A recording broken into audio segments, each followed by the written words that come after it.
to Emotional Mojo. Today's Change Your Life Challenge is to embrace your feelings. No matter what feeling or emotion you have going on in your life, the best way to handle it is to deal with it head on, and we're going to help you do it. Also coming up on today's show, a mother confronts her own emotions as she faces her daughter's killer in court, but you won't believe what she did to change his life. We'll explain.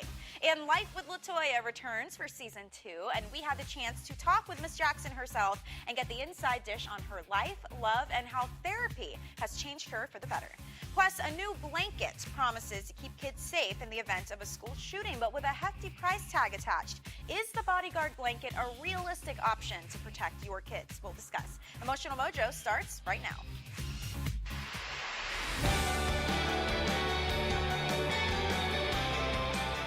Motivation, inspiration, problem solving. We keep you moving forward. Emotional Mojo starts now.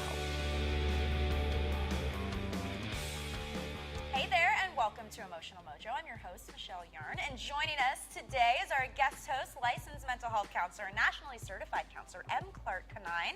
Welcome back, Clark. Always good to glad have to be you. here.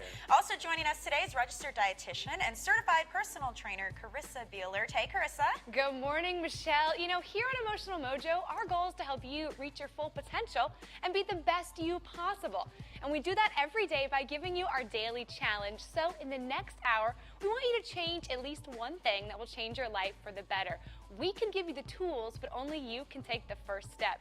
The Emotional Mojo countdown clock is ticking, and there's only 58 minutes left for you to take that first step. Michelle? All right, Carissa, so today's Change Your Life Challenge is to learn to embrace your feelings. So instead of burying them, ignoring them, or denying them altogether, we're going to help you embrace what you're feeling to change your life for the better. Then you can learn to understand your feelings and actually use them to your benefit. Check this out. Helen Keller once said, "The best and most beautiful things in the world cannot be seen or even touched.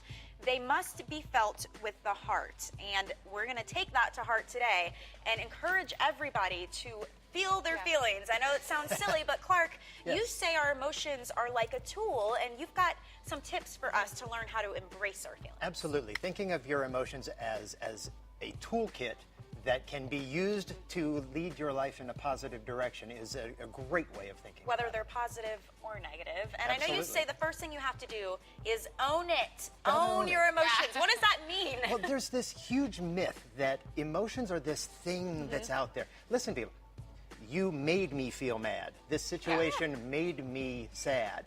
Like the thing is controlling you. You control your own emotions. The fastest way to do that is take the words I feel and then slap a label on whatever it is. I feel sad. Not this made me sad. Yeah. I feel blank. Well, then you're Own it. empowering yourself as well by doing Absolutely. that. So once we've done that, the next tip you say is to draw strength from emotions. How in the world are we supposed to do that? Emotions are not weak.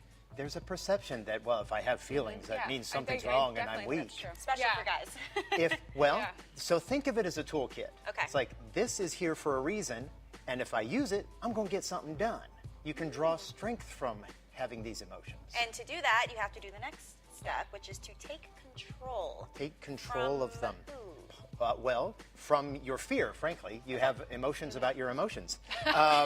This is getting complicated. It is. Sorry, folks.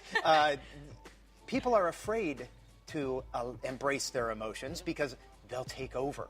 If I allow myself to feel sad, I'll fall apart, which isn't necessarily the case because, again, if you hold a hammer, it's not going to start whacking the wall all by itself. You are in control. The undeniable truth is that your well-being, your thoughts, feelings, and actions are under your control at all times. Okay. And then use the emotions as they're intended. Yes, every emotion has an intended purpose. It's called the most common message.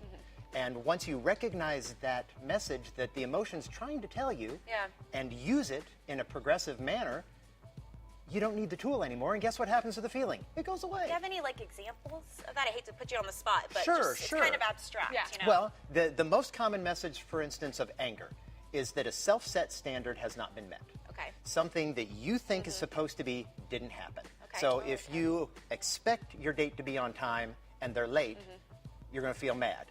Now, if you change that expectation by either asking them to be on time Or by saying, well, okay, I like him or her enough that I'm going to accept them being 5 minutes Yeah, late. yeah. All of a sudden, you're not mad anymore because the expectation has been dealt with. All right, because I could totally see somebody burying that, putting it away, and then eventually you have a Yeah. fight, and it's like you're always late. So you never care when those the are show things you ends. never want to say. I know we're going to move on quickly, but is there ever a time where maybe you don't want to embrace the emotion right that second? Maybe you need to take a little bit to reflect on the why behind it, or do you always want to go head first? Well, you want to make sure that you're honoring that message. Mm-hmm. So if there's any possibility that you're not understanding the message clearly, you do want to take some time to self-reflect. All right, guys, you've got the tools, you've got the challenge, so you can make it happen, and we'll keep giving you tips throughout the show.